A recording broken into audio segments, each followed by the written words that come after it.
नमस्कार, मी किरण आणि आपण पाहताय PG Marathi news. PG Marathi news मध्ये आपले स्वागत।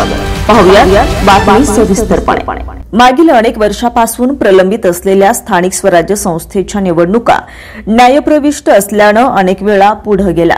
यावेळी कार्यकर्ते आणि इच्छुकांचा वेळोवेळी हिरमोड झाला।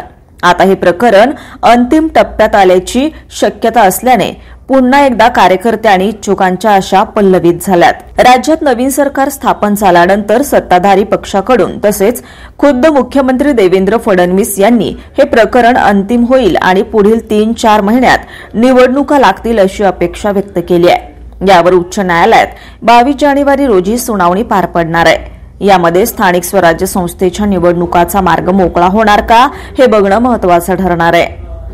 पीजी मराठी न्यूज चॅनलसाठी प्रतिनिधी जगदीश बलांडे, छत्रपती संभाजीनगर। मला असं वाटतं की जानेवारीमध्ये त्या संदर्भात सुप्रीम कोर्टाने अंतिम सुनावणी ठेवलेली आहे। आम्ही पण सातत्याने सुप्रीम कोर्टाला अर्ज केलेला आहे।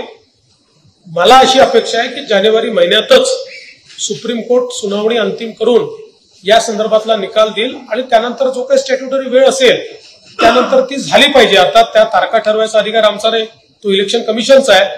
पण आम्ही देखील सरकार म्हणून या केसमध्ये मॅक्सिमम इंटरव्हेन्शन करून ती लवकरात लवकर निकाली निघावी हा प्रयत्न आमचा आहे। ताज्या बातम्या लवकरात लवकर पाहण्यासाठी पीजी मराठी न्यूज चॅनलला लाईक करा, सबस्क्राइब करा आणि बेल आयकॉन प्रेस करा।